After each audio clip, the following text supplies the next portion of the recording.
ये आज TLM बना हुआ है कक्षा 7 से, और हमारा प्रकरण है पृथ्वी पर स्तंभ और पार्ट 2, और इस पुस्तक से लिया गया है। और इस पुस्तक का जो लर्निंग आउटकम है हमारा, ये हमारा लर्निंग आउटकम वो आपको किसी तीन शब्द को स्पष्ट करते हैं। ठीक है सर। उसके बाद पहले हमने पुस्तक का प्रयोग किया, उसके बाद हमने TLM का, क्योंकि हमें पहले पढ़ना है, फिर हमें बच्चों को बताना है। इससे रिलेटेड जितने भी हम रॉ मटेरियल इससे निकाल सकते थे, जो भी पॉइंट हमें बच्चों को याद करना है। उसके लिए पहले हमने क्या किया, हम उसके पूर्व ज्ञान पे गए कि हमारे बच्चों को क्या है। क्योंकि ये कक्षा 7 का है, पार्ट 2 का है। उसके बाद हम पूर्व ज्ञान पे हमारे बच्चे को, जो कक्षा 6 में है, विश्व का मानचित्र, विश्व का मानचित्र हमारे बच्चों को विश्व के मानचित्र की नॉलेज है। उसमें वो हमारे महाद्वीप हैं उनके बारे में बता लेते हैं कि एशिया महाद्वीप है, यूरोप है, अफ्रीका है, ये सारे महाद्वीप यहाँ पे इंडिकेट किए। टाइम कम है मैम, इसलिए शॉर्ट में बता रही हूँ। उसके बाद महासागर को भी पूर्व ज्ञान से जोड़ा। ठीक है।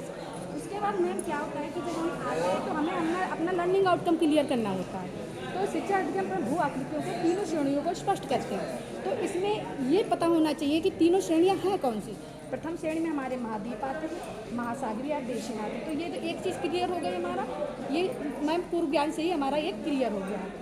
पर्वत, पठार और मैदान जो हमारी कक्षा 7 में पढ़ाना है, टीले, नदी, घाटियाँ और डेल्टा, ये हमारा कक्षा 8 में भी आएगा, अभी ये आया नहीं है। और ये इनबॉक्सिंग करने में बच्चों को मज़ा आता है, तो हर चीज़ इनबॉक्सिंग वाली इसलिए रखी गई, बच्चे खोल के देखें। ये पूर्व ज्ञान से रिलेटेड है इनका। ठीक है सर। ये इस्लाकत होती क्या है, मतलब इस्लाकत, ये मतलब पर्टिकुलर ये शब्द से ही बच्चे नहीं परिचित होते कि इस्लाकत क्या है। मैम ज़मीन को जानते हैं क्योंकि उनका क्षेत्रीय वातावरण वो ज़मीन जानते हैं, भूमि भी जैसे हम ये चीज़ें बताते हैं। उसके लिए हम इस चीज़ को क्लियर करते हैं। यहाँ पे पृथ्वी की सतह के आकार एवं आकृति को हम इस्लाकति कहते हैं। उच्चावच क्या होता है, जैसे यहाँ पे उच्चावच शो किए जाते हैं, तो उच्चावच शब्द हमें खुद नहीं ज्ञान है, तो पहले तो हम लोग खुद पाठ पढ़ाते हैं, तो अपने आप उस शब्दों को क्लियर करते हैं सर। इसमें ये हमने ये बताया है, धरातल पर ऊंचाई से बनने वाले प्रतिरूप को हम, इससे ये डिफिनीशन से पूरा कंसेप्ट ये क्लियर होगा सर। ठीक है। इसके बाद क्या होता है सर, ये चीज़ें हमने उन्हें 3D मॉडल टाइप की बना के दिखाई कि पर्वत ऊँचे होते हैं, पहाड़ ऊँचे हैं, फिर पहाड़ियाँ हैं, पहाड़ियाँ पहाड़ से थोड़ी नीची होती हैं। अब ये पूरे समूह को पर्वत श्रेणियों में रख देते हैं। उसके बाद इनकी डिफिनीशंस भी सर उसमें क्लियर कर दी है, बच्चों को पढ़ा देते हैं। उसके बाद पठार आया, ये हमारा पठार है, ये हमारी घाटी है, यहाँ पे नदी भी बह रही है कि घाटियों में जो दरार घाटी बन जाती है, उनमें नदियाँ भी घाटियों के बीच से बहती हैं। पठार तो बताएंगे जैसे भूतल का हमारे पृथ्वी का जो चौरस और ऊपरी मतलब पृथ्वी भूमि से हमारा कुछ ऊंचा भाग होता है, उसको हम पठार कहते हैं। मैदान होता है कि हमारा समतल और कुछ नीचा भाग होता है, वो हमारा मैदान होता है। यहाँ पे ये डेल्टा दिखाया गया है इसमें, ये डेल्टा यहाँ पे जैसे कुछ भाग ऐसा होता है जो पानी से रेंगता, मतलब जो भूस्थलीय भाग होता है वो जल तक आते हैं। ये हमारा समुद्र है, यहाँ पे डेल्टा दिखाया गया है। महाद्वीप, द्वीप भी बताएंगे कि चारों तरफ से जब हमारा द्वीप घिरा होता है, पानी से चारों तरफ से जो द्वीप घिरा होता है उसको द्वीप कहते हैं। अब ये चीज़ तो उनको समझ में आ गई। ठीक है। पर्वत भी पढ़ा दिया, मतलब डिफिनीशंस को हमने यहाँ पे क्लियर किया। फिर हम आएंगे पूरे पाठ पे। अब हमें ये तो सब चीज़ पूर्व ज्ञान और उससे बेसिक चीज़ों से हमने उसे जोड़ के बता दिया। अब हमें पाठ पढ़ाना है। पाठ पढ़ाने पर हमने पर्वत पढ़ा है, उसमें बलित मोड़दार पर्वत पढ़ा है, उसके डायग्राम बताया कि अंदर की जो प्लेटें खिसकती हैं तो ऐसे रिंग टाइप बले बन जाता है। उसके बाद ऊपर से उभार आ जाता है।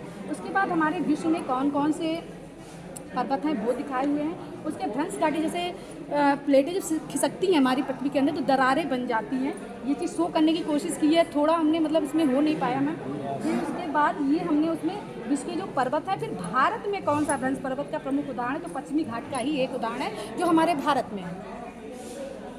उसके ज्वालामुखी पर्वत है, इसके बारे में डिटेल में बच्चे कक्षा 6 में थोड़ा पढ़ भी चुके हैं। उसके बाद पर्वत क्या होते हैं, कितने होते हैं, काउंटिंग में हमें बताना है, तो इसके लिए हमने ये सब विश्व के पर्वत सारे बताए हैं। ये लर्न कराएंगे क्योंकि वो इनबॉक्सिंग करेंगे तो उन्हें मज़ा आएगा।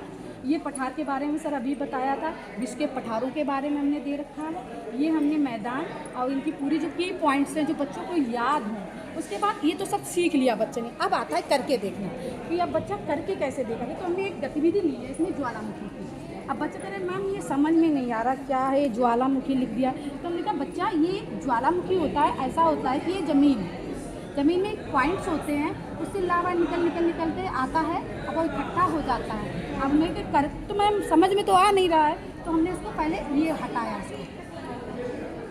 फिर ये ज्वालामुखी, इसका इंटरनल पार्ट हमने उसको समझाने की कोशिश की। जैसे ये भूतल है हमारा, भूपरपट्टी है, उसके अंदर ये मैग्मा का ये पाइप्स होते हैं, ये लावा इकट्ठा होता है यहाँ से इसकी सर मैम ये जैसे गैसों की राख है, फिर ये सब हम पढ़ा चुके हैं उसके, वो करके देखता है तो वो स्टिकर चिपकाता है, स्टिकर उठाएगा, गैस व राख है ये, फिर यहाँ पे चिपकाएगा, ये क्रेटर है हमारा, फिर यहाँ पे उठा के चिपकाएगा, ये हमारी निकास नहीं मैम 5 मिनट सब देख लिया था हमने, उससे फास्ट हमें करना है। ये लावा हमारा इकट्ठा हो रहा है और ये हमारा हो गया हमारा सर। थैंक यू सर, कोशिश की है सर सामाजिक। नहीं सर हम पढ़ाते भी ऐसे पॉइंट टू पॉइंट क्लियर करते हैं।